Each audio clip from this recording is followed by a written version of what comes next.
Hello and welcome to Spectrum News at 12. I am Uyai Anyeka and coming to you live from the beautiful hills of Ibiakuran. Let's take a look at the headlines.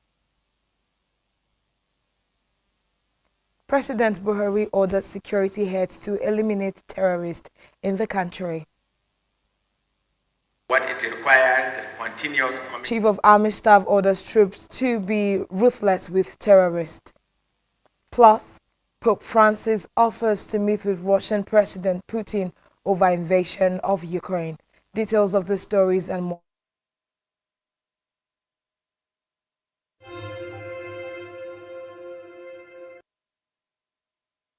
First in our news this afternoon is a report that President Muhammadu Buhari has again charged heads of military and other security agencies in the country to rise up to the responsibilities and go after terrorists troubling the nation to eliminate them.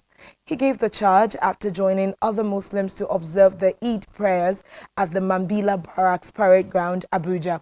In commemoration of the Eid el-Fitr, President Buhari, while speaking, make the country safe for Nigerians, adding that it is the duty of security agencies to know terrorist hideout. President Buhari, who admitted having sleepless nights over the security situation in parts of the country, however, promised to spare no efforts in dealing decisively and mercilessly with the criminal gangs. Away from that, President Muhammadu Buhari has downplayed claims that he has a favorite candidate for the 2023 elections, saying he will hand over to whoever Nigerians elect. The president made the remark while answering questions from journalists after observing the Eid el-Fitr prayers at Mambila Barracks Parade Ground in Abuja.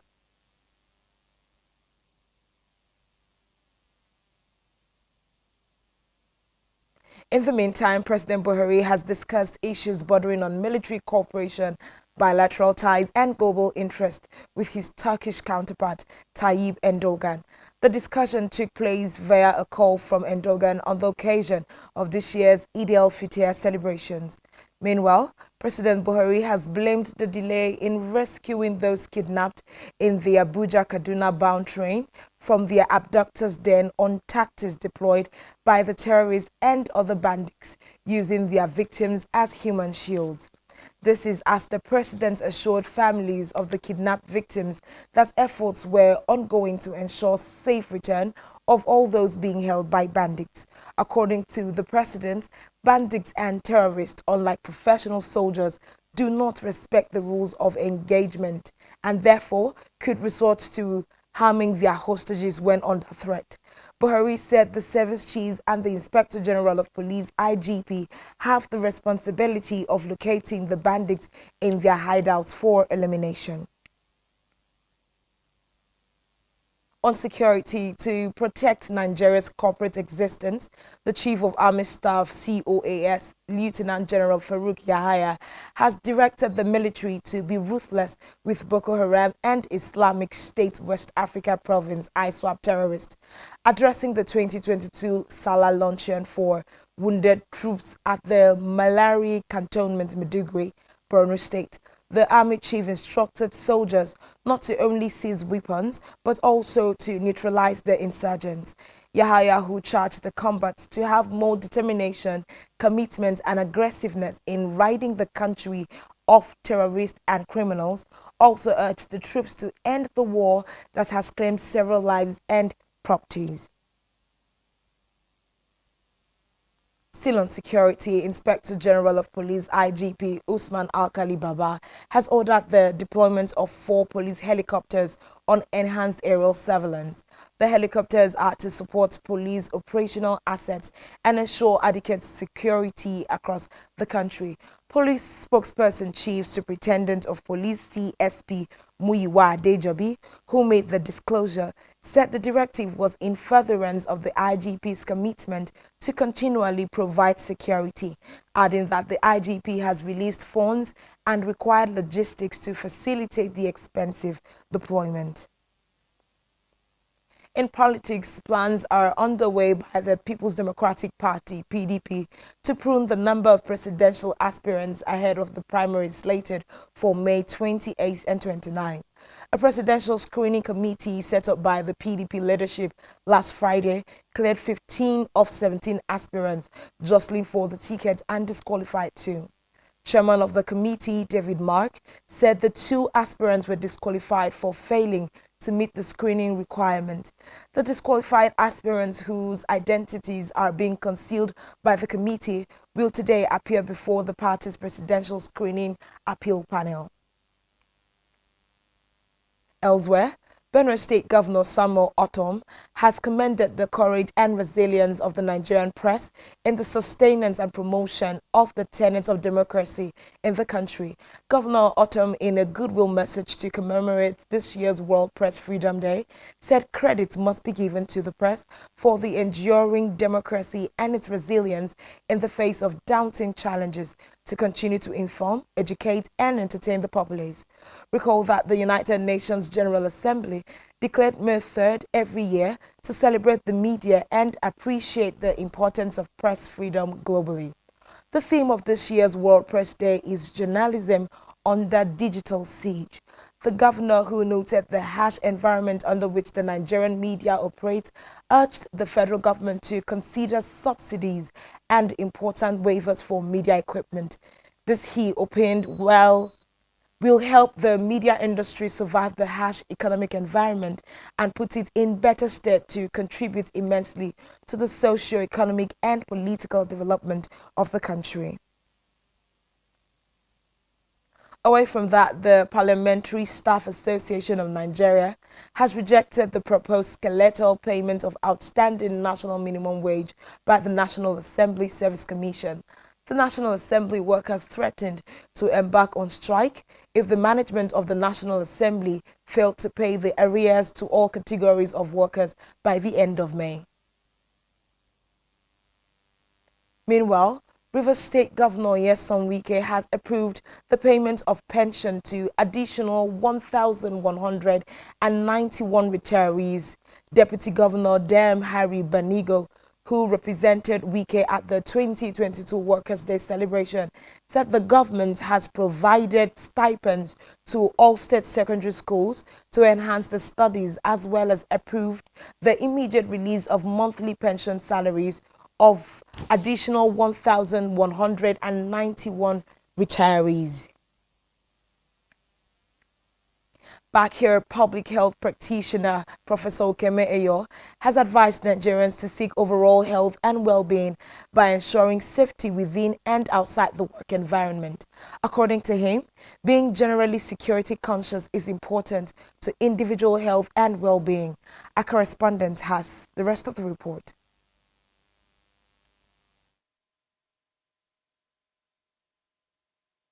Safety is known as the condition of being free from danger or harm, as well as the conscious efforts to control hazardous objects and substances in order to achieve an acceptable level of health. Therefore, safety and health can go hand in hand. Conversations surrounding safety and health focuses on enhancing social dialogue towards general well-being within and outside the work environment.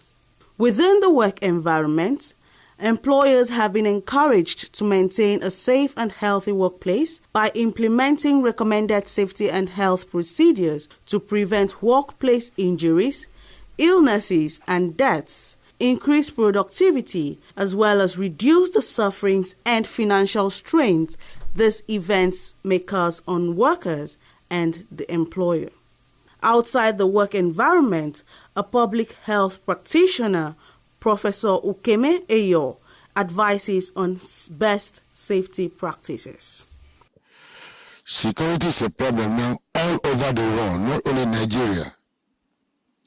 You go out there, you must be on alert. Observe your environments. Don't take things for granted. If you're inside the keke, listen to the language they are using.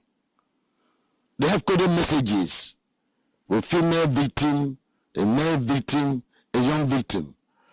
If you're driving on the road, look at your rear mirrors. Load your cars.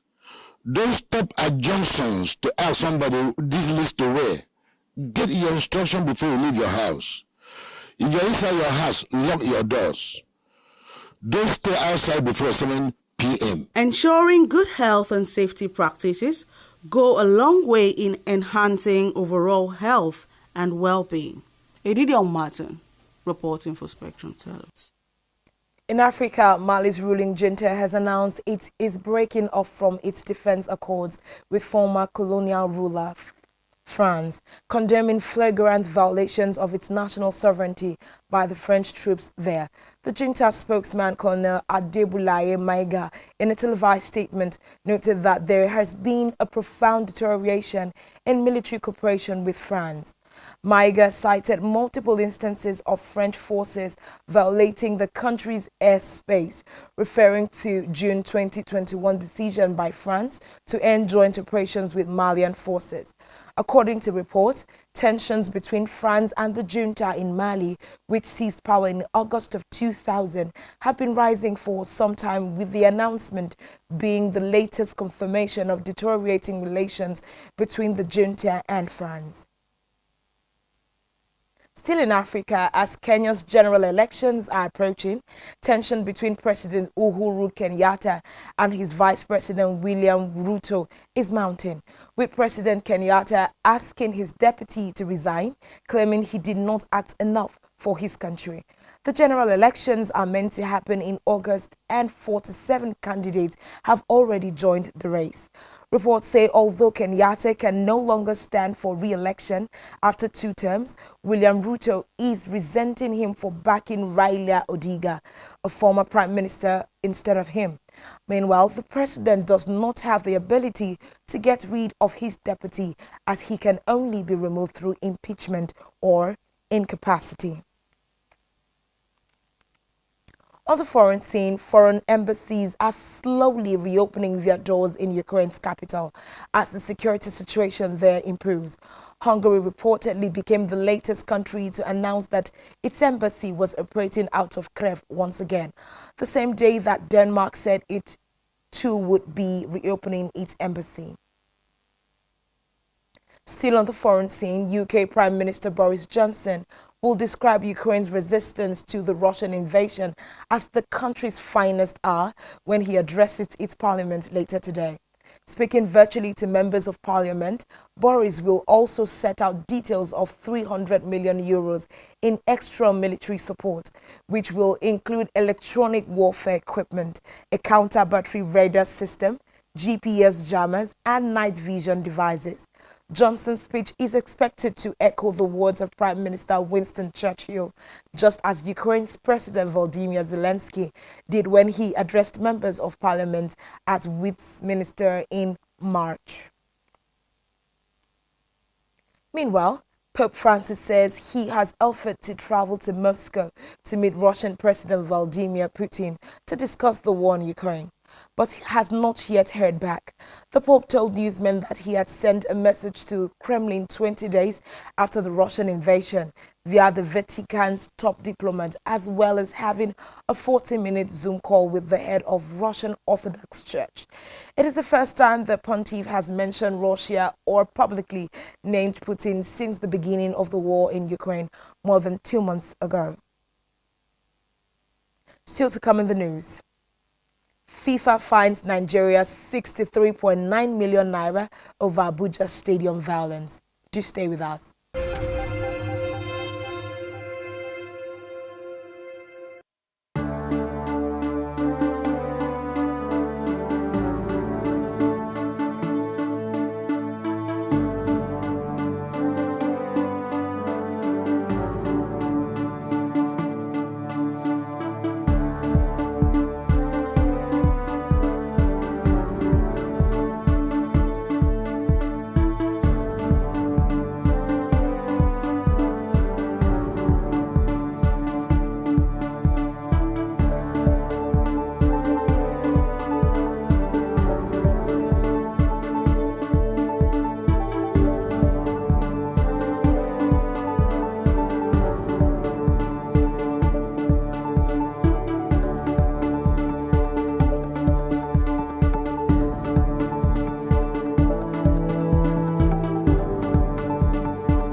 Thanks for staying tuned.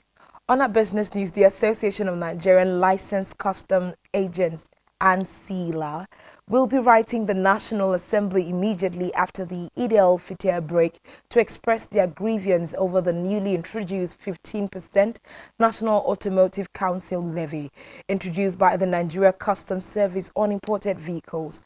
Acting National President of ANLCA, Kayode Farinto, in a statement noted that the leadership of the association will engage the legislature on the insensitivity of this present administration. Recall that the NCS recently introduced a 15% NAC levy on used imported vehicles, a decision which didn't go down well with clearing agents in the country's maritime sector. A statement by the National Public Relations Officer Timi Bombodi said the move was in compliance with the Economic Community of West Africa Common External Tariff. Still in business, Nigeria's external reserves fell slightly by $196 million in 8 days to $39.6 billion as of April 28th, according to figures obtained from the Central Bank of Nigeria.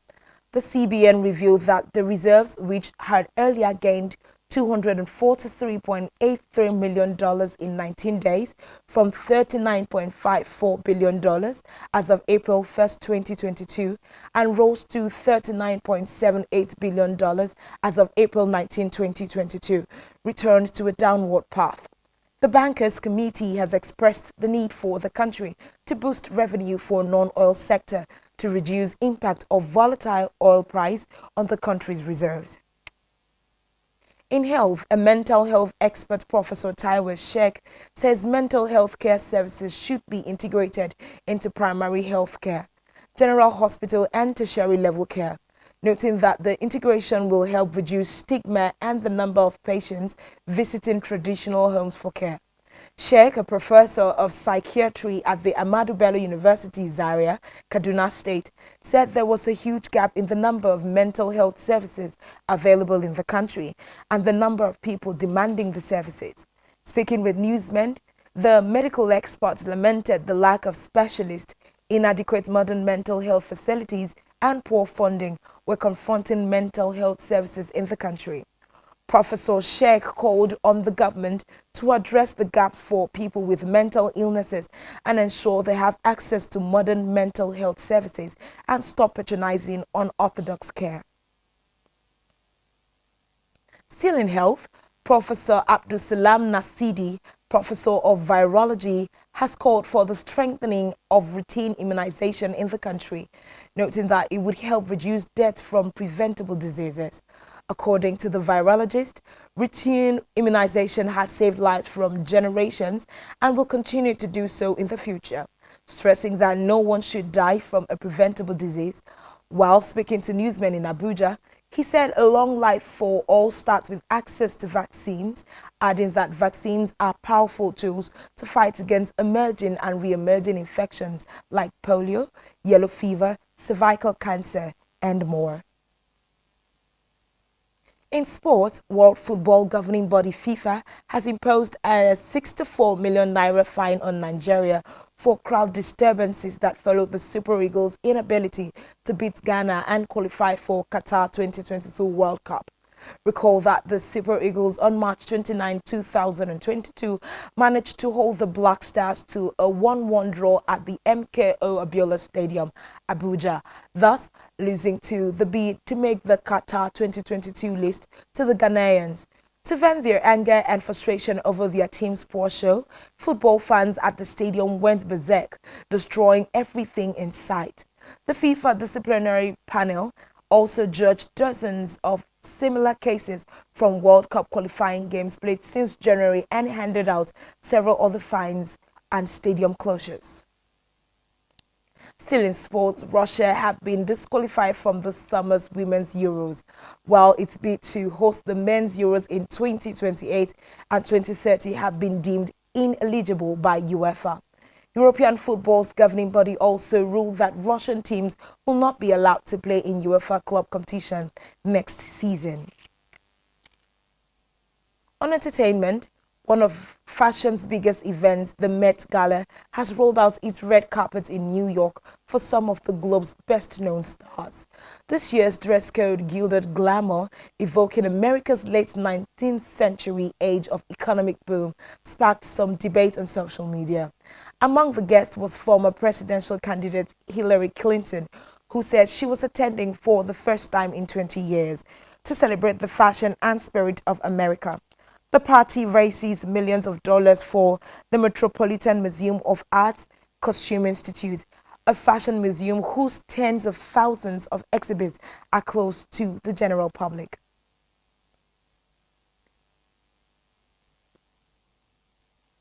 And that's all we have for you at this time. Do ensure to follow us on social media and subscribe to our YouTube channel, all of which you can find on our website, SpectrumTV.ng. You have been watching Spectrum News at 12. I am Uyai Aniek, and thanks for watching, and do have a good afternoon.